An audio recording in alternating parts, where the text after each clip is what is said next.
Well, good morning. It is 8 o'clock on November the 1st in the year 2023. Rapidly coming into the end of the 12 months in the final quarter. And it is not seasons of mists anymore. It is gale force winds. Pretty miserable out there this morning. My hat flew off as I came in, and the reason I'm wearing this one, as opposed to my famous now famous blue one, is because it'll stay on my head, and even it lifted off. Managed to recover it, but not after taking my life in my hands out in the middle of the road. But the storm is on its way. Apparently, we could have winds up to 80 miles an hour. A pretty dismal and miserable forecast. And the news is much the same, I'm afraid. We are in a period of, if there's any good news, scrabble around to find it. Because it is all lousy. There's violence, death, destruction, and not too many words of hope. That's the situation as it is on this particular day. Let's go for a bit of detail, and we'll go. We'll go to the papers, the front pages. The Metro. Rail ticket queue, a U-turn, according to the Metro. And the Metro says, what does the Metro say? We've got a funny system this morning. They change it without telling you.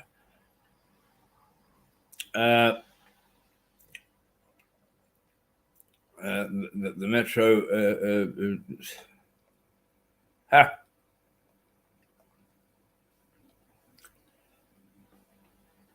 the Metro headline, according to this, is dangerous man wanted by police over homophobic knife attack.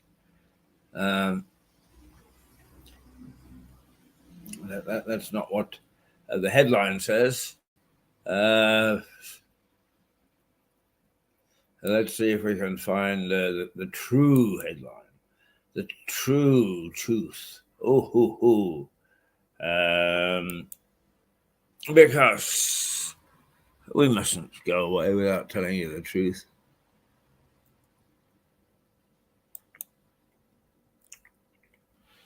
Must we now? No, what a nonsensical thought.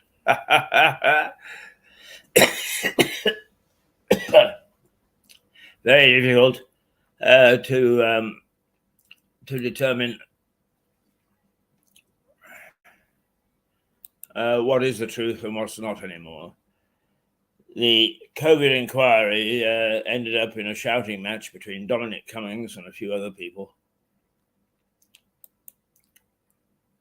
And, well,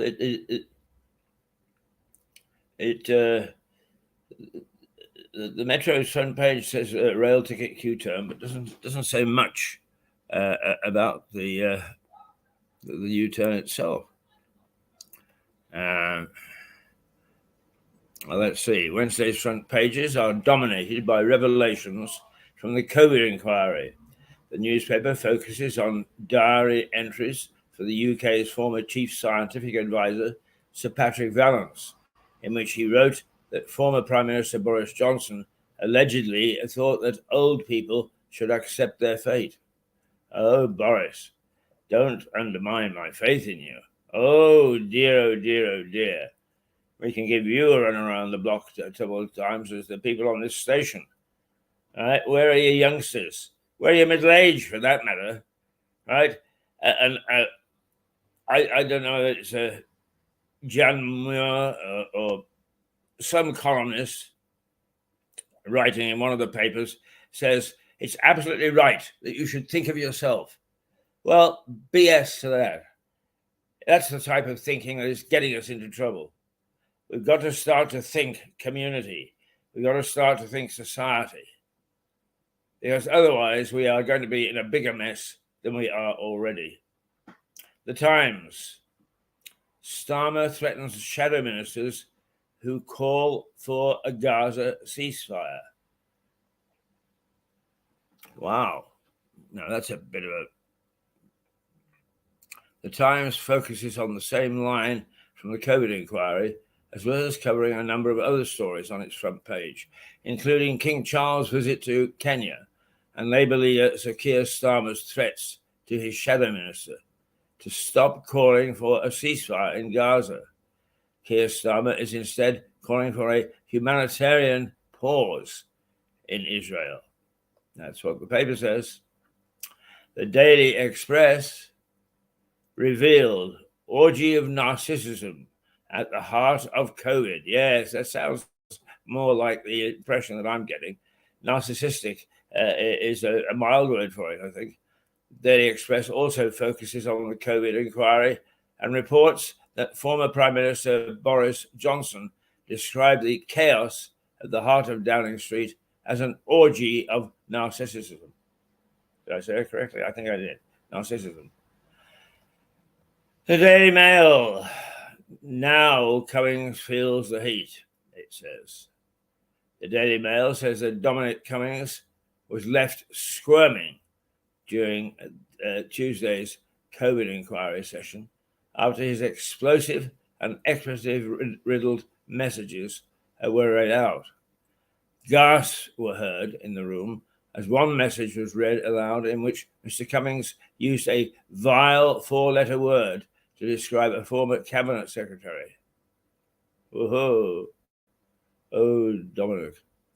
Dear, dear, dear. The Daily Telegraph. Cummings fed toxic misogynist culture in number 10.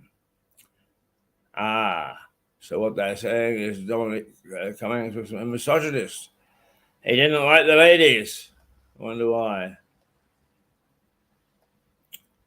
The Daily Telegraph focuses on Dominic Cummings' role at Downing Street during the pandemic and says that his testimony at the COVID inquiry shows he was deeply frustrated by Boris Johnson.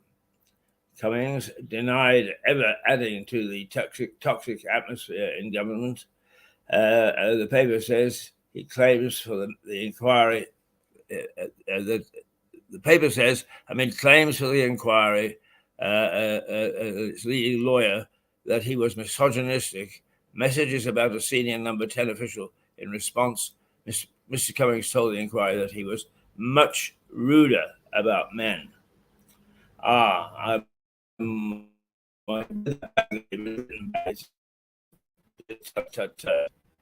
It's basically what he's saying. He was accused of being misogynist, and he said, but I did other nasty things as well. The Mirror. Boris, the old should accept their fate. Like many other papers, the Daily Mirror headlines on Sir Patrick Vallance's diary entries in which he wrote that Boris Johnson had said that that the old should accept their fate. In the context of COVID, the paper brands Mr. Johnson's pandemic plans callous and chaotic. Well, The Daily Star never lets us down. Official verdict into government handling of the COVID crisis. Britain, an apology. The Daily Star leads with its own take on the COVID inquiry, which it says has showed that the government in place at the time of the pandemic was useless, moronic, and inept. Ooh. The FT. OD Asset Management to close 5 months after women accused founder. Of course, some of the stories would be way beyond us that appear in the Financial Times, but let's see. It says the FT leads with news that sexual misconduct allegations against a hedge fund financier have led to the closing down of OD Asset Management. The paper also reports that the Euronews inflation rate has fallen to 2.9%, its lowest in 2 years, and down from last month's at 4.3%. All right, Metro. Rail ticket U-turn. The Metro hails the government's last-minute decision to scrap plans to close hundreds of rail ticket offices in England. The paper says the U-turn is a victory for campaigners, for the elderly and the disabled. The Guardian. Graveyard for children. Airstrikes kill dozens at Gaza refugee camp. The Guardian devotes its front pages to Israeli strikes, which hit Jabalia in northern Gaza. The paper reports that Israel's military aid said the attack, which killed the dozens of people, was meant to kill a key Hamas commander. The Sun. Cops ripped down posters of Israeli children held hostage by Hamas. How dare you? The Sun reports comments by Tory Vice Chairman Lee Anderson, who criticized police in London and Manchester after footage emerged, allegedly, showing some of them taking some of them taking down posters of Israeli children being held hostage by Hamas. Well, let's see if I'm still here with you. Yes, I am. What's the time now? It's 8:13, and I can see outside that miserable day is not getting any better. People are walking by in their scarves and hoods are blowing in the wind. They are ready to take off, like my hat did this morning. So it's a rotten day out there.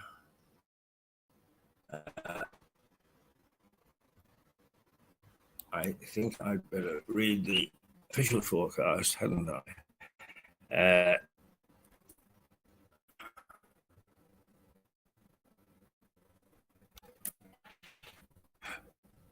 Let's see.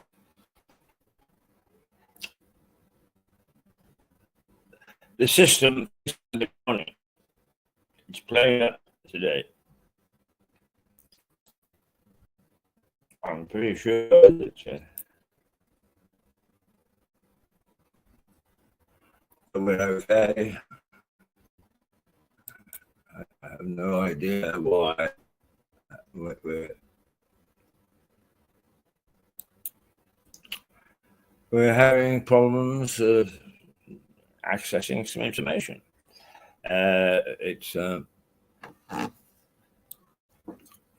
well,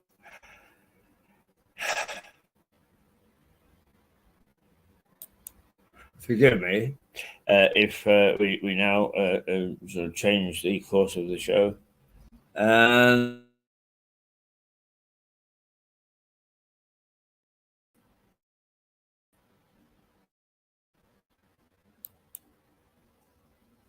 the headlines, give you a bit more in depth of what's being said. The Sun reports comments by Tory Vice Chairman Lee Anderson, who criticised police officers in London and Manchester after footage emerged allegedly showing some of them taking down posters of Israeli children held hostage by Hamas. The papers today focus on the revelations from Dominic Cummings in his testimony at the Collier inquiry and the latest news from the Israel-Hamas war. Boris Johnson's former chief advisor, Cummings, is on a number of front pages after his appearance at the Collier inquiry. The Daily Telegraph, hang on, that doesn't look right.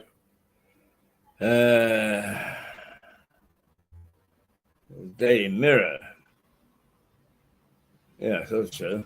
I would take the same point of view.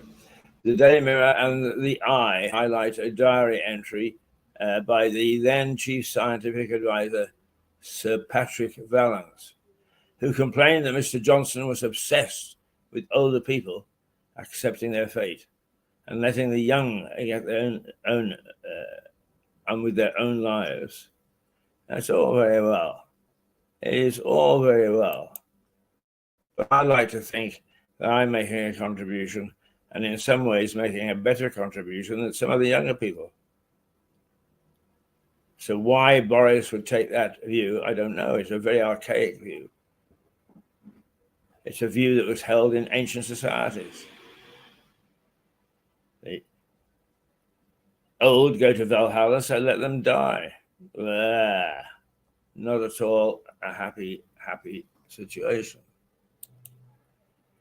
The Daily Express described Mr. Cummings as Boris's foul-mouthed and disloyal top advisor, who should have never been welcomed into Downing Street. The editorial calls him a privileged egotist who demonstrates the people he should have done everything to support. Well, better late than never, Boris, I suppose, but there you are. It's sort of nonsense that we got. An article in the Financial Times says that as the Israeli Defense Forces goes into Gaza, Hamas has the home advantage. Israel estimates that Hamas has about 40,000 elite fighters, an arsenal of drones,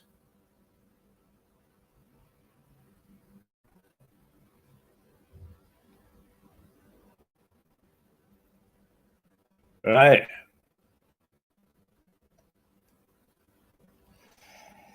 Hi.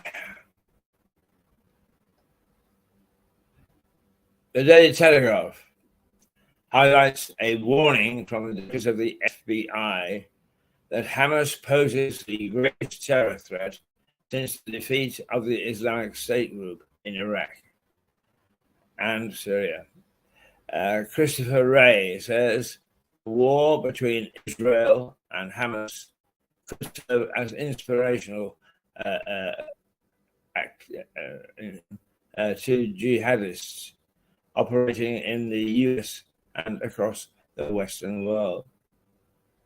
How dare you, the Sun's frontline headline is, after videos emerged online saying police officers in London and Manchester resolving posters of Israeli children held by Hamas. The paper says Greater Manchester Police have made what it calls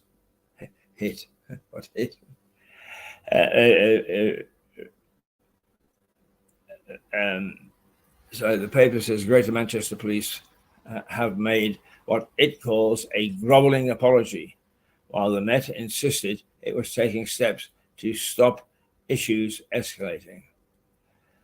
Hey, well, there's not much joy in there, is there? Not much joy at all.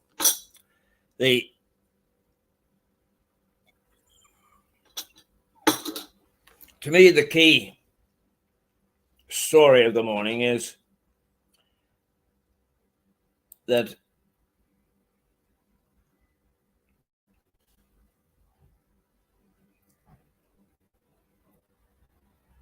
the key story of the morning is that the MPs and civil servants were loggerheads calling each other names. Now, why do people become MPs, first of all? Well, nowadays, unlike 50 years ago, it's very profitable. You could almost live on the perks that you get alone and not spend any of the principal. How many of us can say that? Not many, I suspect. And how many of us can say that we get all sorts of perks that we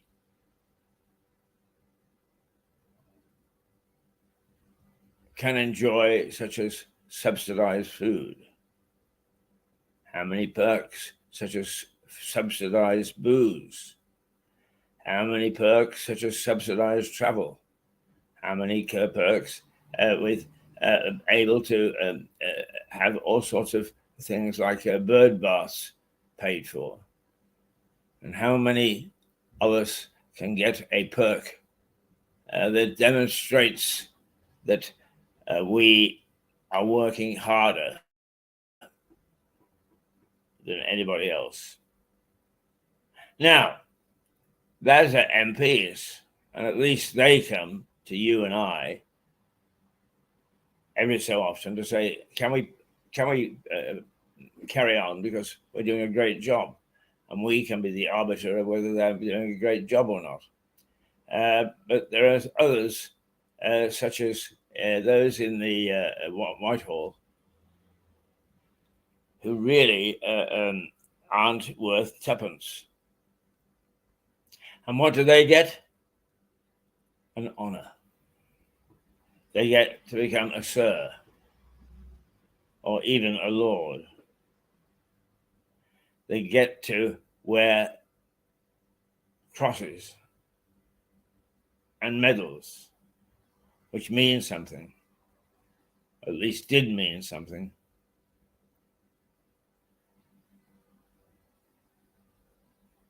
Years ago.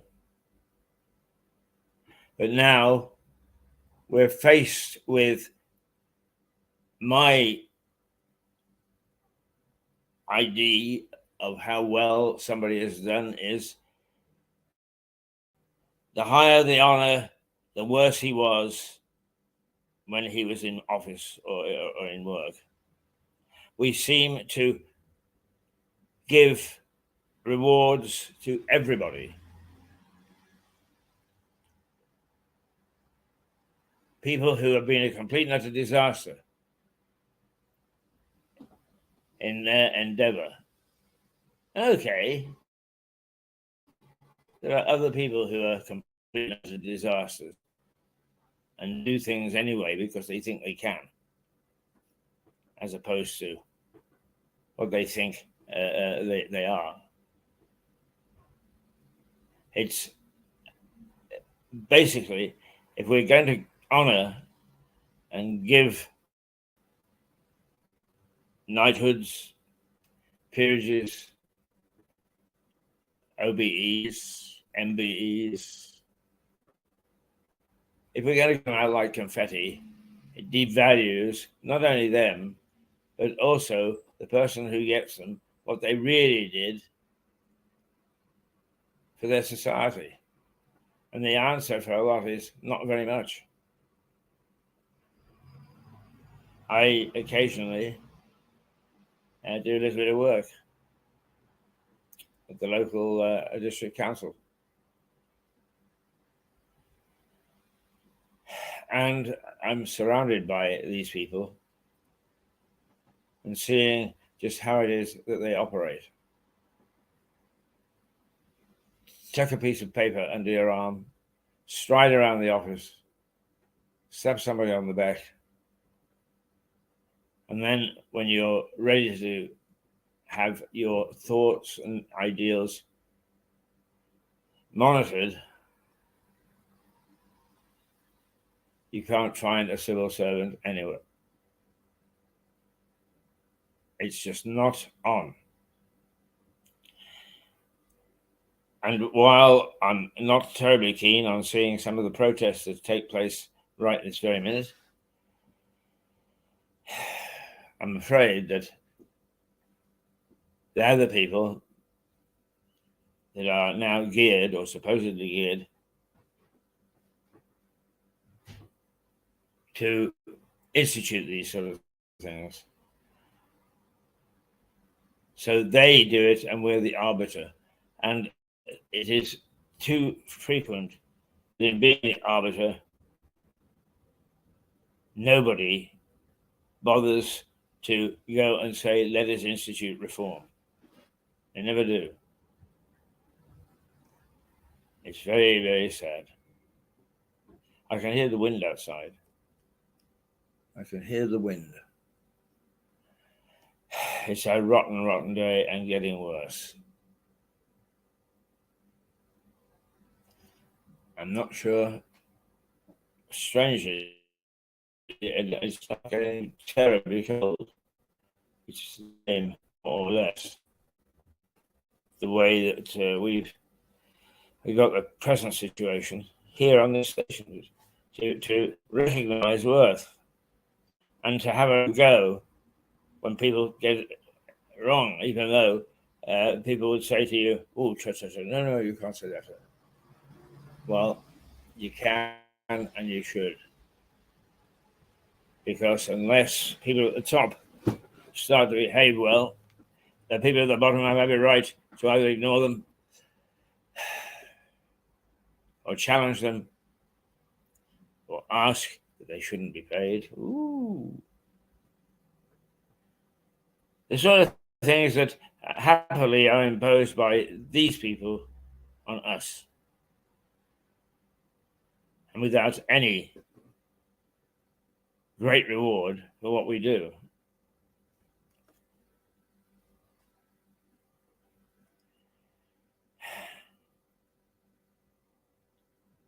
It's a sad world that we put ourselves into. Oh, let me just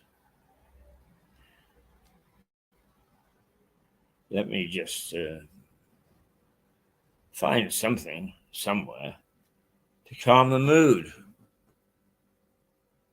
because it's not at all pleasant what we're talking about.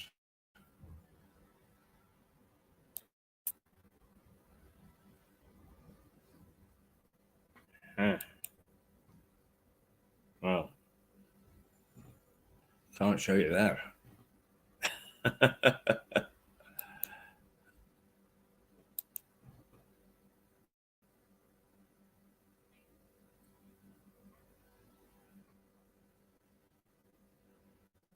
Was there anything in the sports section?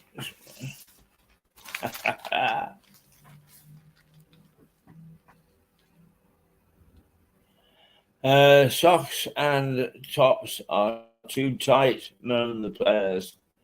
Manchester United players are wearing replica kit during matches because their own Adidas gear is too tight. Oh dear, you poor souls. If I was out going to have to kick a football at the moment, I'd be desperate to get a decent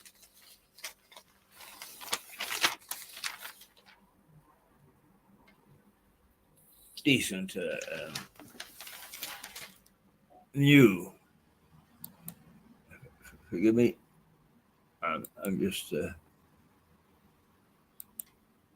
looking at our systems because it's showing there isn't a great deal of power going out. And I hope that's not bothering you too much. I know what it's like when the picture is bad.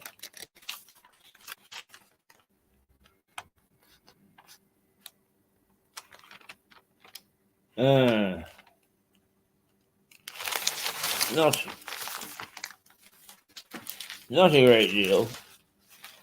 What about the front page?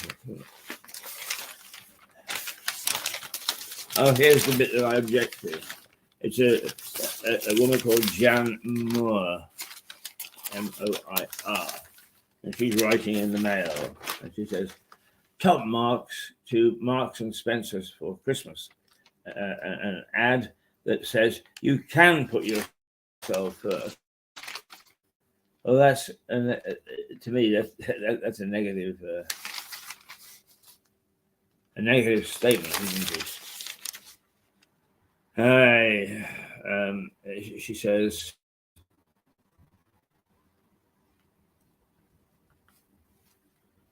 well, she says it's contradictory. I'm not going to do this. The other story is the U-turn in ticket offices. It would appear that the rail companies have given in and have been instructed by the government not to close rail ticket offices, which they were going to.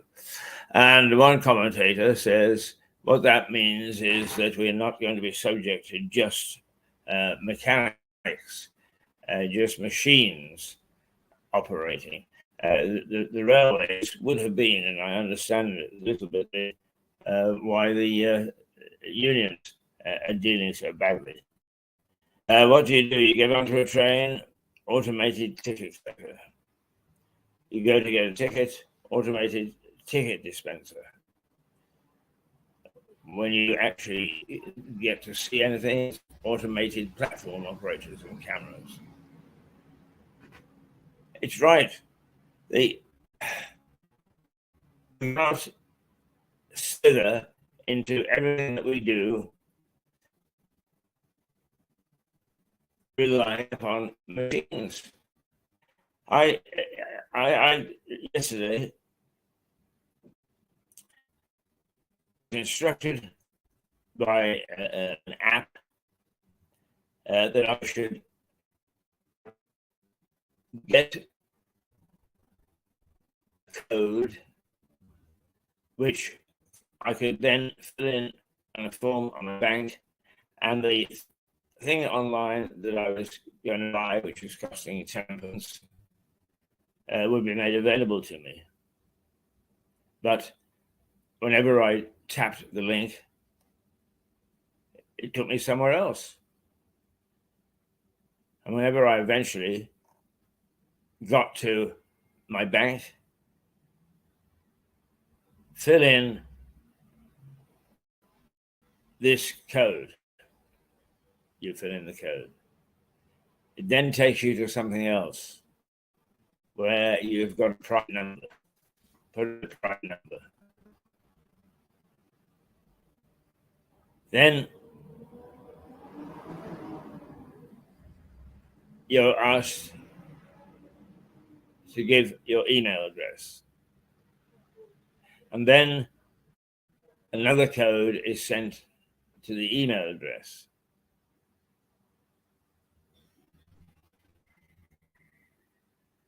And then, if you're lucky, you get into the page that you want. You tap onto the so-called link, and up comes a message that they are doing some maintenance. And you can't go to the link. I'm getting heartily. Oh, and they all want a password. All of them. You need to be a genius to remember how many passwords you got. And then there's something that comes up that says, tap on this and you can have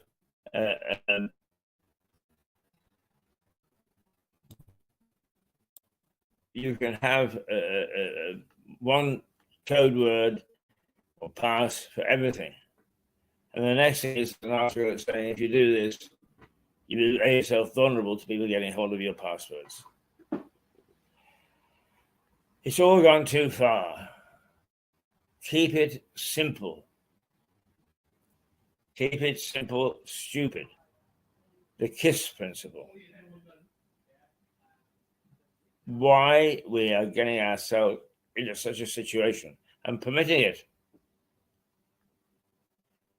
That a click on a button takes you to whatever it is that you want to do, except that you click on the button, and 9 times out of 10, what you do is you get a message saying that you actually screwed up and you can't have the message anymore. It seems to me that in an emergency, of which we have many, that you have to go through a dose of harsh medicine to get anywhere at all.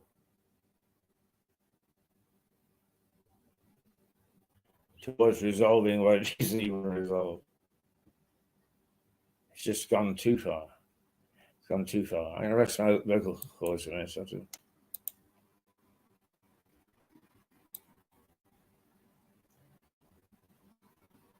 I thought I was.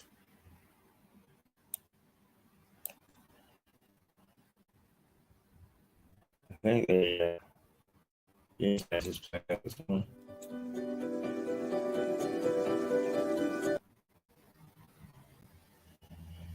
I think it is. Nothing is happening. Well, we'll take a little break and see if we can find out what's going on. That is, if it'll let us take a break. Very complicated. Very complicated indeed. Yes. Well,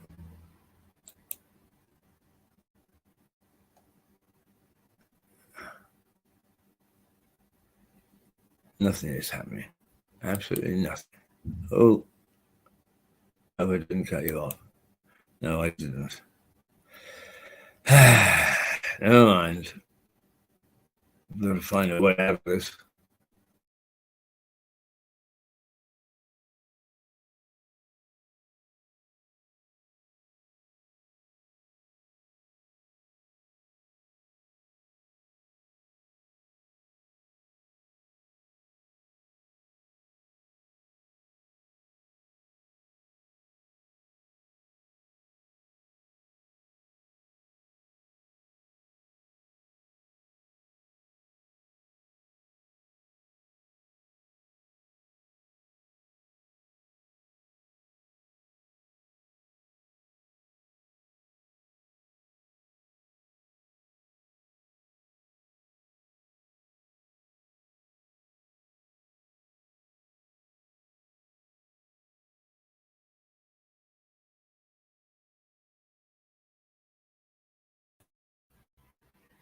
Yeah, I'm back again.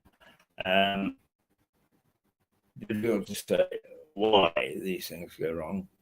So if I was an expert, if I sound it is the weather. It is gloomy out there. It's miserable. I had to wear this hat this morning because the blue one would have blown off. This one actually blew off, and we are in trouble. How strange! How strange it is.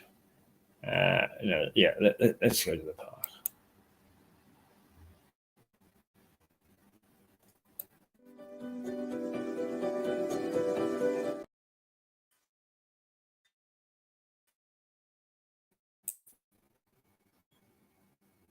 Let's not go to the park.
Okay, I think that the discussion is the best out of that.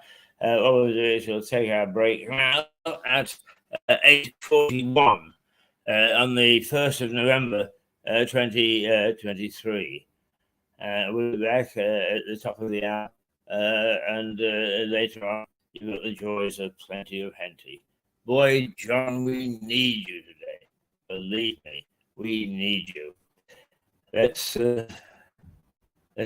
roll a toodle pip, shall we?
Well,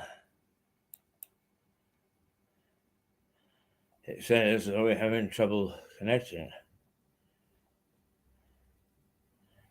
We seem to be having trouble connecting because we can't go away.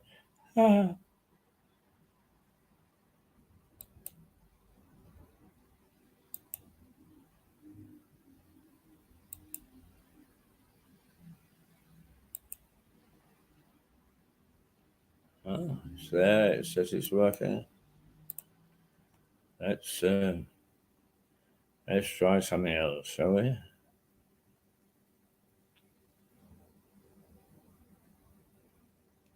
We do that.